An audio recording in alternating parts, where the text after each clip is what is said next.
What are we doing here? And where are we gonna go? It's like we just woke up one morning and then it's welcome to the show. Don't ask any questions, just go with the flow. Make as much money as you can and try your best not to get broke. Copy everything you see on the TV, from the hairstyles to the clothes, and don't think too often, just do exactly as you're told. And if you ever get confused, then just turn towards the alcohol.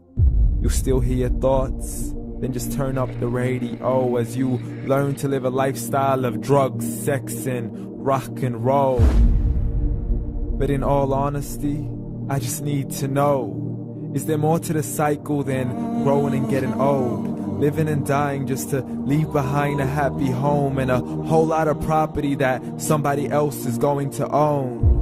I just really need to know before the casket's closed, 'cause I'm not willing to gamble with my soul, nor am I ready to take any chances. These are just simple life questions and I'm just searching for some answers. Like, what are we doing here? And what is our purpose? How did we get here, and who made us so perfect? And what happens once we go, or is this world all really worth it? Questions we don't answer because apparently we don't really have to. There's no purpose to this life and our existence is merely natural. Then in that case, please let me ask you, did you create yourself, or was it somebody else who had fashioned you? 'Cause you're a being that's impeccable, faultless and unparalleled. You're a product of supreme intelligence and I'm merely being rational. For there isn't a camera on this earth that can come close to the human eye, nor a computer that can compete alongside the human mind. And if the whole world was to come together, we wouldn't be able to create a single fly. So many signs, yet we still deny. As science tries to justify that all this could come from none, when it's a simple sum. 0 plus 0 plus 0 cannot possibly ever give you 1. So from where did all this order come? For everything has its origins, a maker, a creator of its own. I mean, the only reason you're watching this video is because somebody had to press upload. So we can believe in the Big Bang, but I'd rather believe in He who caused it to explode. Allah, the creator of everything along with every single soul.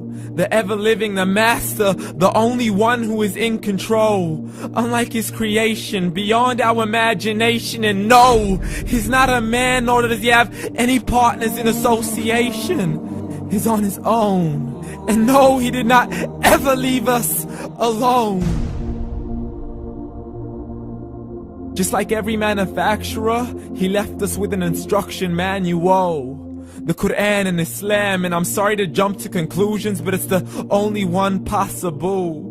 The only definition of God is the one and only supreme being. It's logical, a book with 0 contradictions, with miracles that are both scientific and historical, all revealed over 1400 years ago. Like the detailed description of the human embryo. The descriptions of the human embryo in the Quran cannot be based on scientific knowledge in the 7th century. To the mountains as pegs holding firm the earth below, and the 2 seas that don't mix in a complete separate flow. To the planets in orbit, alternating night and day as they stay in flow. The expansion of the universe and the creation of everything from H2O.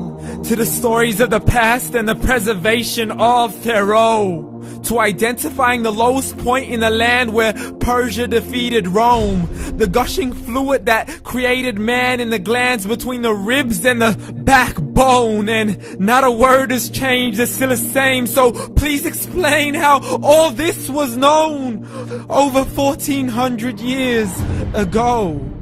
To a man who couldn't read or write, as he would recite whatever the angels spoke. And if you still don't believe, please try to come up with something that's even close. But you can't, so we took God as a mockery and his messengers as a joke. Muhammad could not read or write. How's somebody who can't read or write gonna start a religion? Dismissed his scriptures as legends and tales of the ancient folk, as we live life according to our whims, desires, and hopes. saying this life is the only home we will ever know. We will live then die, then simply turn to bones. YOLO! Correction, after the grass dies, the rain arrives and it regrows, and Allah promises to do the same thing to your very soul and bring you back from your very fingertips to your toes, as the all-seeing supreme being watches us so close, and we are surely being tested in our wealth, our health, and our self, and everything that we've been blessed with. So believe, for we will surely be resurrected and be brought back to our Lord and account for every single deed, as He hands us our books and orders us to read. From the bad to the good and everything in between. You yourself are sufficient for your own accountability, so don't be mad at me. You are the one who thought He wouldn't come back to me. I gave you a whole life long to search after me, but you were busy in all that which was temporary. So read, and glad tidings to all those who believed. And if you disbelieve, read. And don't let that day be the first day you find out what your life really means. Read.